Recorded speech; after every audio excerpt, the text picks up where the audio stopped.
Hello friends, welcome back to my channel your homeo guide. क्या आप भी उन 80% ऑफिस वर्कर्स में से हैं जिनको बैक पेन ने अपना शिकार बना लिया है? और अगर अभी तक नहीं हुआ तो हो सकता है कि आप नेक्स्ट हो। एम्स और इंडियन ऑर्थोपेडिक एसोसिएशन स्टडीज़ के अकॉर्डिंग 60 to 80% लोग जो सेडेंट्री डेस्क जॉब करते हैं उन्हें कभी न कभी लोअर बैक पेन ज़रूर होता है।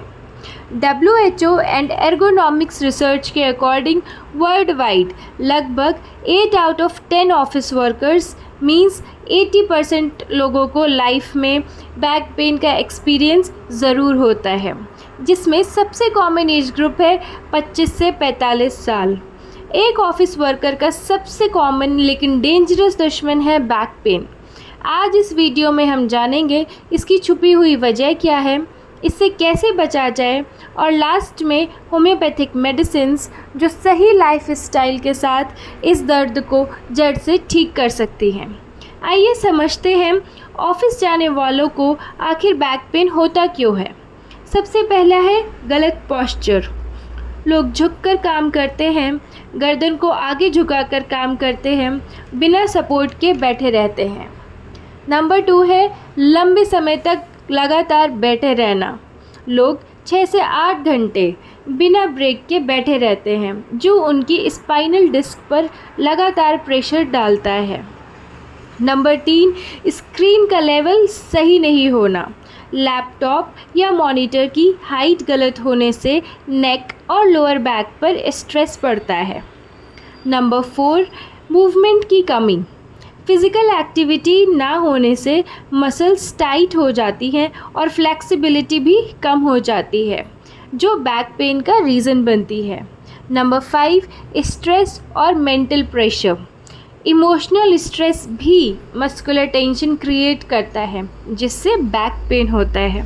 अब बात करते हैं उन गलतियों की जो लोग रोज़ करते हैं, और वही छोटी गलतियाँ बड़े दर्द की वजह बन जाती हैं।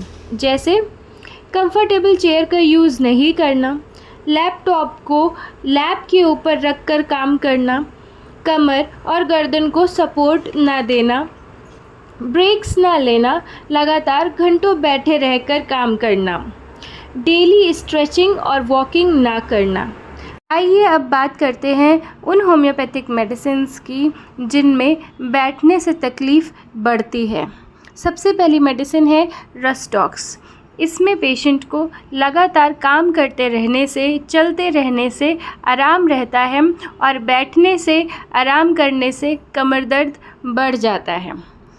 इसमें सिम्टम है फर्स्ट मूवमेंट एग्रावेशन, मतलब बैठने में और उठने में दोनों में तकलीफ़ होती है, लेकिन लगातार चलते रहने में, काम करने में पेशेंट को दिक्कत नहीं लगती है।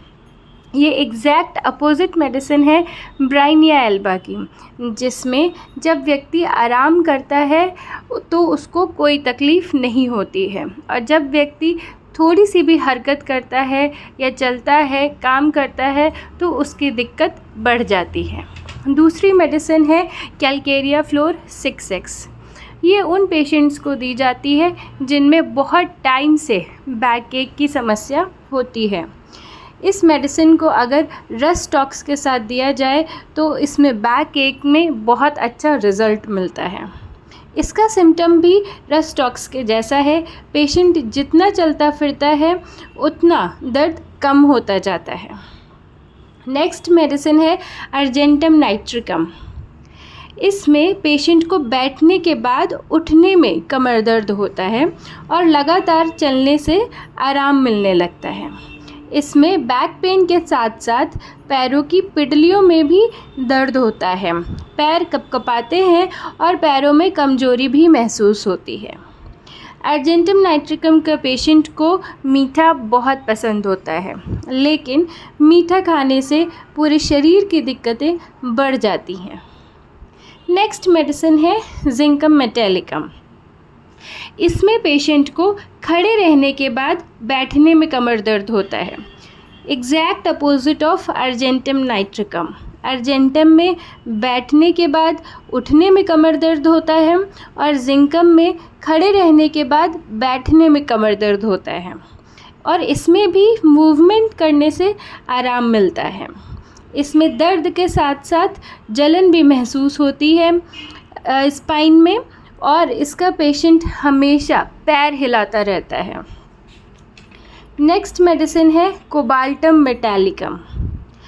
इसमें भी जिंकम के जैसे खड़े रहने के बाद बैठने में दर्द होता है और मूवमेंट से आराम मिलता है, पर डिफरेंस ये है कि जिंकम में वीर निकल जाने से पेशेंट को बैक एक में आराम मिलता है, वहीं कोबाल्टम में वीर निकल जाने से बैक पेन बढ़ जाता है।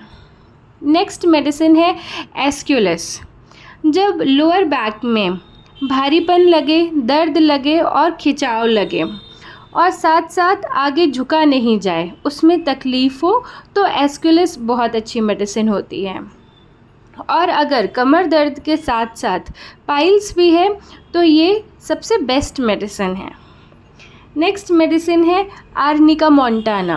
अगर कमर दर्द ओवरवर्क की वजह से हो, लंबे समय तक खड़े रहने या बैठे रहने की वजह से हो, या पुरानी किसी चोट की वजह से हो, तो ये बहुत अच्छा काम करती है। नेक्स्ट मेडिसिन है हाइपेरिकम। जब कमर दर्द किसी चोट या झटके या नस दबने की वजह से हो और नसों में झंझनाहट और सुन्नपन महसूस हो, तो हाइपेरिकम दी जाती है। अब बात करते हैं कुछ सिंपल हैबिट्स की जो बैक पेन से बचा सकती हैं। हर 30 मिनट्स में 2 मिनट्स वॉक करें, एर्गोनॉमिक चेयर का यूज़ करें, लैपटॉप को आई लेवल पर रखकर यूज़ करें, डेली 5 से 10 मिनट स्ट्रेचिंग ज़रूर करें, विटामिन डी और कैल्शियम के लेवल्स का ध्यान ज़रूर रखें, और हाँ, माइंडफुल सिटिंग की आदत डालें। सिर्फ सोफ़ा या कुर्सी नहीं, पोस्चर भी मैटर करता है। अगर आप भी ऑफिस जाते हैं या डेस्क जॉब करते हैं और बैक पेन है, तो इसको लाइटली मत लीजिए। ये एक वार्निंग साइन हो सकता है फ्यूचर हेल्थ इशू का। कमेंट करके बताइए क्या आपको भी बैक पेन हुआ है। अगर ये वीडियो हेल्पफुल लगी हो, इन्फॉर्मेटिव लगी हो, तो इसको लाइक कीजिए, शेयर कीजिए, और ऐसे ही यूज़फुल इन्फॉर्मेशन के लिए सब्सक्राइब कीजिए। Thank you.